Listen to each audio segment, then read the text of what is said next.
तुमच्या सर्वांचं अगदी मनापासून स्वागत आहे. तर आज आपण एकदम ट्रेंडिंगमध्ये असणारा हेअर बँड कसा बनवायचा तेच बघणार आहे. एकदम साधी सोपी पद्धत आहे. शेवटपर्यंत व्हिडिओ नक्की पहा. तर याच्यासाठी स्पेशली ऑर्गॅन्झा कपडा असेल तर एकदम बेस्ट होईल. ऑर्गॅन्झा कपडा असेल तर जास्त छान फ्रिल पडतात. त्यासाठी मी इथं जो ड्रेसमधून राहिलेला शिल्लक कपडा होता तो घेते. तर इथं बघा करेक्ट 5-5 इंचाचं मी टिक मार्क करून घेते. तर 5 इंचाची पट्टी आपल्याला पाहिजे. तर ह्याची रुंदी 5 इंच आणि जर ह्याची लांबी म्हणाल तर ह्याची लांबी आपण 30 किंवा 35पर्यंत घेऊ शकतो. तर 35 इंच घेतली तर जास्त लेअर पडतात, त्यामुळे मी इथं 35 इंच घेते. आणि साईडला आपल्याला पिको करून घ्यायचा आहे. तर इथं हे बघा मी इथं साईडला पिको करून घेतलेला आहे. तर तो कसा करायचा ते पण मी तुम्हाला पुढे दाखवते.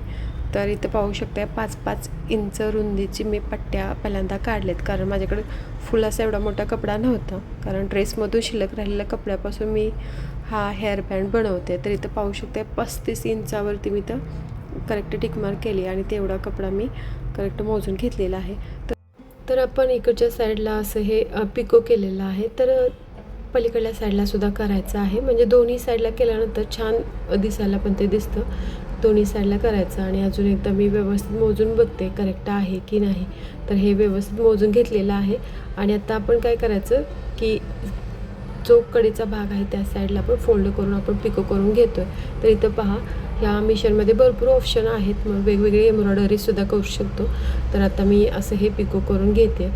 सिम्पली आपण ह्याच्यामध्ये कपडा ठेवायचा, थोडासा फोल्ड करायचा. आणि जर तुम्हाला जास्त जवळजवळ ह्याच्या टिपा पाहिजे असतील, म्हणजे जास्त असं ताटमध्ये याचा गोट पाहिजे असेल, तर तुम्ही जवळजवळ स्टिचिंग येईल असं हे सेट करून घ्या. आणि नसेल थोडंसं लांब लांब पाहिजे असेल तर तुमच्या आवडीने तुम्ही लांब लांब करू शकता. तर अशा पद्धतीने मी याला गोट घालून घेते. थोडक्यात सांगायचं म्हणजे थोडासा जाड असेल तर काय होतं की व्यवस्थित कपडा वळतो आहे, त्यामुळे मी असं हे करून घेतलं. तुम्ही इथं पाहू शकता मस्त याचं लेअर पडतील. तर सगळीकडून मी असं हे पिको करून घेतलं. आता फक्त आपल्याला फोल्ड करायचं आहे. हे बघा असा हा कपडा फोल्ड करायचा आणि मध्ये जो भाग राहतो आहे त्या ठिकाणी 1 इंच कपडा आपण आत ठेवायचा आहे. म्हणजे दोन्ही साईडने अर्धा इंच, टोटल पाहिलं तर 1 इंच. तर अर्धा इंच मी कपडा ठेवून असं हे फोल्ड केलं आहे. तर ही पट्टी मी व्यवस्थित शिलाई करून घेते. तुम्ही जर पहिल्यांदाच हा व्हिडिओ बघत असाल, चॅनलवरती नवीन असाल तर चॅनलला नक्की सबस्क्राईब करा. या चॅनलवरती शिलाई सोप्यातल्या सोप्या पद्धतीने सांगण्याचा मी प्रयत्न करत असते. ड्रेस असो, साडी असो किंवा ब्लाऊज असो, तर आपल्या ह्या चॅनलवरती तुम्हाला भरपूर वेगवेगळ्या प्रकारचे व्हिडिओसुद्धा दिसतील.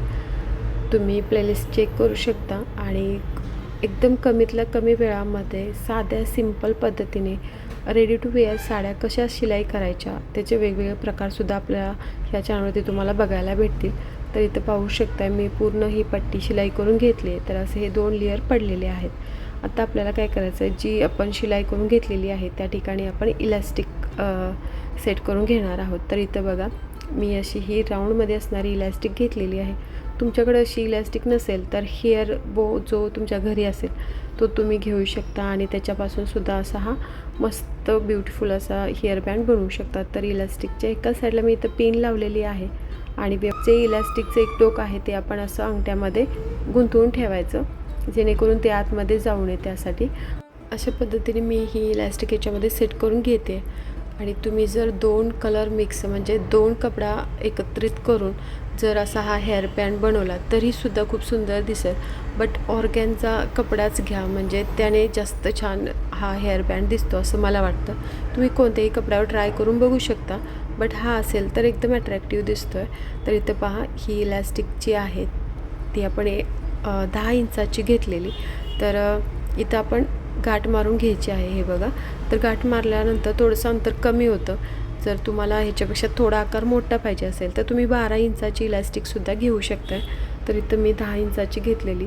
गाठ ही मारू शकता किंवा असं हे मशीनवर तुम्ही शिलाईसुद्धा करू शकता. तर मी ही इलॅस्टिक मशीनवरती कशी सेट करायची ते तुम्हाला दाखवते. हे बघा, आपण जिगजॅग कसं करतो त्या पद्धतीने हे करायचं. जस्ट तुम्ही टीप मारून घेतली तर टीप याच्यावरती बसणार नाही, त्यामुळे जिगजॅग आपण करतो त्या मॉडेलने आपण हे व्यवस्थित शिलाई करून घ्यायचं आहे. तुम्ही गाठी मारू शकता किंवा शिलाई करू शकता. तर आता पाहू शकताय असं हे बनलं आहे. तर आपण काय करायचं, जो एक साईडचा भाग आहे त्यातली थोडीशी शिलाई आपण हे करायची, काढायची आणि पलीकडचा भाग अलीकडच्या भागमध्ये आतमध्ये गुंतवून ठेवायचा आणि नंतर त्याच्यावरून आपण आतून अशी ही शिलाई करून घेणार आहोत. तुम्ही हे हातानेही करू शकता किंवा मशीनवरती करू शकता. व्यवस्थित सेट करून घ्यायचं आहे. हे शिलाई करून घेतलं की आपला हेअरबँड तयार होईल.